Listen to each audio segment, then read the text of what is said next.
ድለቢስ ከሰሞኑ ፀሐይን በፍታ ጠፋለው ብሎ ሞክሮ ነበር አሉኝና እንደዚህ አይነት ጉድተላዎች እንደ አይነት ጉሰማዎች እኛ መልእክተኛውን ስንረሳ ፍቅራቸው ሲደበዝዝ ከሶላዋት እጃችን ከዚክር ሲርቅ ልጆቻችንን በሳቸው መሰየም ስናቆም አላህ እናስታውሳቸው ዘንድ ወደሳቸው እንመለስ ዘንድ መንገዳቸውን እናድስ ዘንድ መሰል መልእክቶች ይመጣሉ። يقول ገጣሚ ምን ይላል إذا أراد الله نشر فضيلة طويت أتاها لها لسان حسودي الله يتزجان يترسان وبسبئنا مجلت ሲፈልግ የሐሲድ ምላስ ይልክበታል። ያ ሰው ስለሱ ያወራል፣ የሱ ዝም ያጠፋል፣ የዛን ስብዕና የበለጠ ይገልጠዋል። ነቢዩና መሐመድ ሰለላሁ ዐለይሂ ወሰለም ለዓመታት ጥሪያቸውን ይዘው ከተነሱ በኋላ ስብዕናቸውን ለማደብዘዝ ዓመታት ተሞክሯል። ይዘውት የመጡትን ሃይማኖት እስልምናን ለመውጋት ረጅም ርቀት ተሄዷል። አሁን ግን እስልምና ቁጥሩ እየጨመረ የዓለምን የአንደኝነት ደረጃ ለማዝ እየተንደረደረ የሚገኝ ዓለም አቀፍ ዲን ነው። 2 ቢሊየን በላይ ተከታዮችን ይዟል። ያኔ እርሳቸው መካ ላይ ነበሩ፣ ብቻቸውን ናቸው። ይሄ ዲን እዚህ ጥግ እንደሚደርስ ግን በወህይ አይተውት ነበር። ለብሉገነ هذا الدين ما بلغ الليل والنهار ይሉ ነበር። ሰሃቦችን ወኔያቸውን ሲቀሰቅሱ ስሜታቸውን ሲያድሱ አይዟችሁ ይሄ ይዤውት የተነሳው ጥሪ ሌሊትና ቀን ከደረሰበት የምድር ጫፍ ይደርሳል። ይሄው ዛሬ አፍሪካ ውስጥ ኢትዮጵያ ውስጥ አዲስ አበባ ውስጥ አንድ መንደር ላይ አንድ መስጂድ ውስጥ ይሄን ሁሉ ተከታይ አፍርተው አልፈዋል። ነቢዩና መሐመድ ሰለላሁ ዐለይሂ ወሰለም አላህ የተሟላ ስብዕና የሰጣቸው አይደለም ለፍጡራን ለእንስሳው ሁሉ አዛኝ የሆኑ ነቢይ ሰለላሁ ዐለይሂ ወሰለም የሳቸውን ነቢይነት አይደለም ሰው አይደለም መላእክታ እንስሳት ሁሉ የመሰከረላቸው። አቡ ሰዒድ አልኹድሪ አንድን አስገራሚ ታሪክ ይነግረናል። ነቢዩ ዐለይሂ ሰላቱ ወሰላም የመጀመሪያ ጥሪያቸውን መዲና ላይ ይዘው ሲነሱ ከመካ ወደ መዲና ሲሰደዱ መዲና ገጠር አካባቢ የሚኖር አንድ ፍየል ጠባቂ የተከሰተውን ክስተት ተርኮልናል። አብረን እንከታተለው። ይሄ ፍየል ጠባቂ በረሃው ላይ ፍየሎችን ይጠብቃል። ድንገት አንድ ተኩላ ይመጣና አንዱን ፍየል ይዞበት ይሄዳል። እረኛውም ሩጦ ይሄድና ከተኩላው አፍ ፍየሏን ይመነጭቃትና ይዞራል። ልክ ዞር ሲል ተኩላው ጅራቱን እየቆላ እንደ ሰው ተናገረ። አተንተዚዑ ሪዝቀን ሳካሁ ላሁ ኢለይ አለ።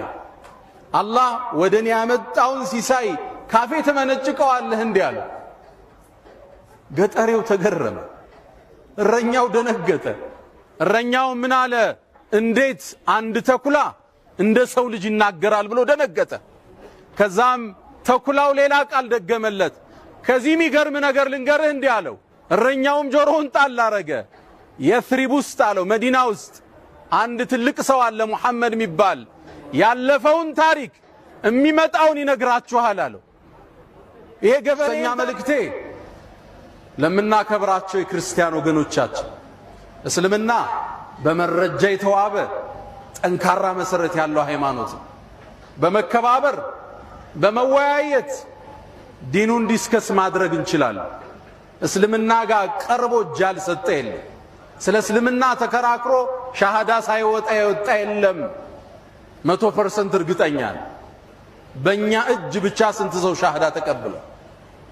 እስልምና ጋር መወያየት የፈለገ ፊት ለፊት ይምጣ።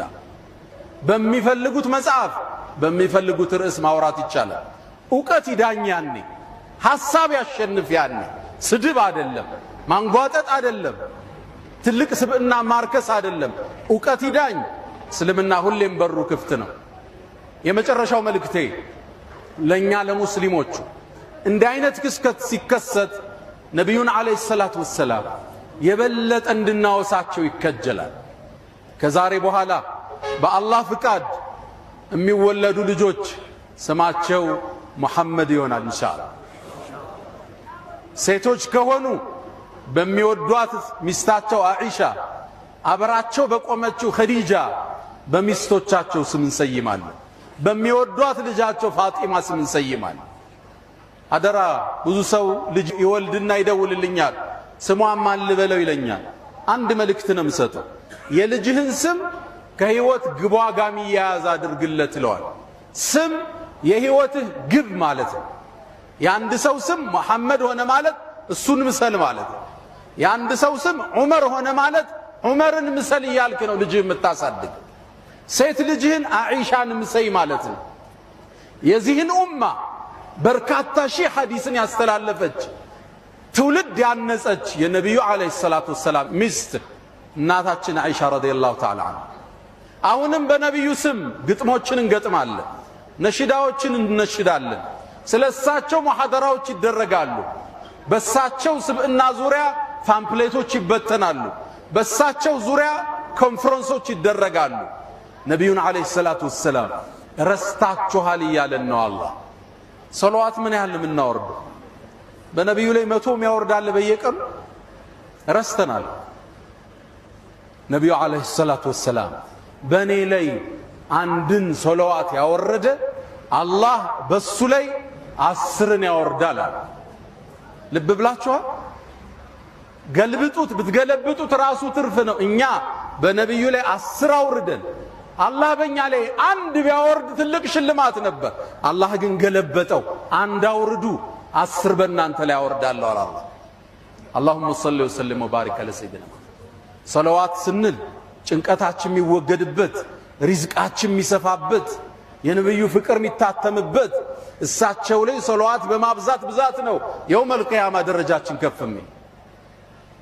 ሰይድና ዓሊ ረዲየላሁ ተዓላ ዐንሁ አንድ ጥያቄ ጠየቋቸው። ንግግሬን በዚህ ልቋጭ። አላህ ከፈጠረው ነገር ሁሉ ጠንካራው ምንድነው አሏቸው።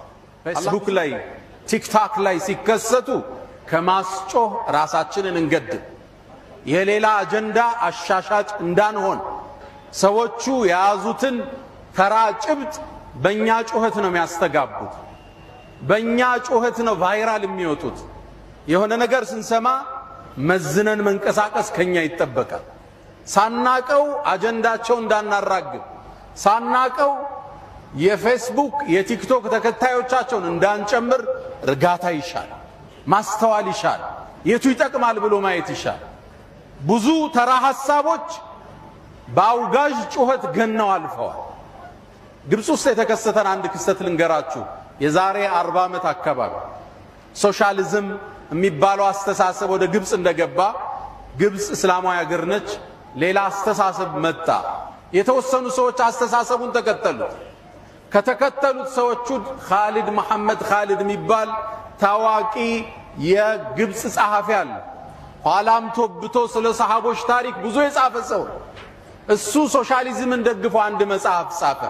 ምን ሁና ነብዳ ይላል፣ ዊ ስታርት ፍሮም ሄር ይላል። መጽሐፉን የሚገዛው ጠፋ፣ ታትሞ ለመሸጥ አንድን አካሄድ ተጠቀመ። ግብፅ ውስጥ በሚወጣ ታዋቂ ጋዜጣ ላይ፣ እሱም ታዋቂ ደራሲ ስለነበር አንድ መጽሐፍ ወጥቷል፣ እስልምና የሚያንቋሽሽ ሸሪዓን የሚያወግዝ፣ እንዳትገዙት አርቁት ብሎ ጻፈ ጋዜጣ ላይ። በሚቀጥለው ሳምንት መጽሐፉ ገበያ ላይ አልተገኘም፣ ሁሉ ገዛ። አንዳንዴ ስናወግዝ አጀንዳ እየሸጥነ መሆኑን ማወቅ አለን። ጥንቃቄ ይሻል። የሰዎችን ድምፅ ይዘን በነሽዳ እያጀብነው ሸጥንለት እኮ ያንን ድምፁን፣ ያንን ሐሳቡ። ይሄ ጥንቃቄ ይፈልጋል።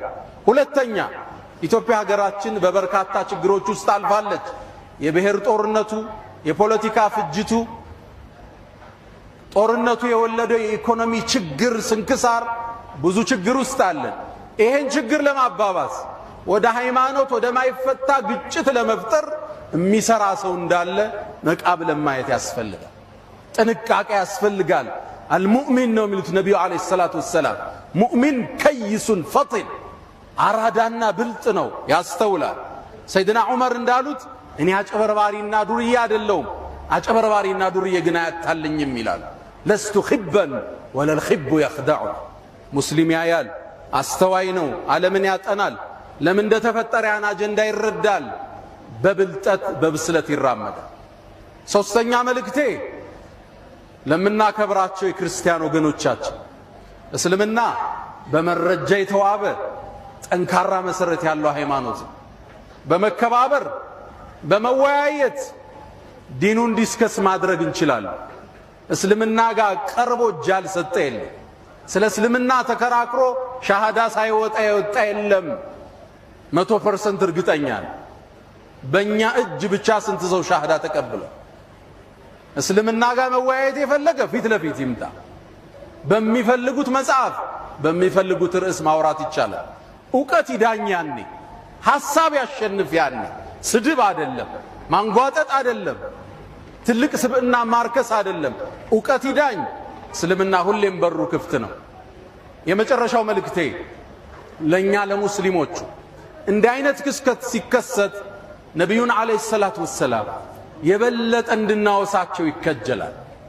ከዛሬ በኋላ በአላህ ፍቃድ የሚወለዱ ልጆች ስማቸው መሐመድ መልእክት አለኝ እዚህ ጋር ለምታዩት ወጣት ብዙ ሰዎች ታውቁታላችሁና የማስጠንቀቂያ መልእክት ነው ጋይስና ብራዘሪ ምን ሆነ ነው ግን አይደል የምታረጋቸው ነገሮች አንዳንድ የምታረጋቸው ነገሮች የምር ማለት ነው ይደብራል። አይደረግም የምር ማለት ነው።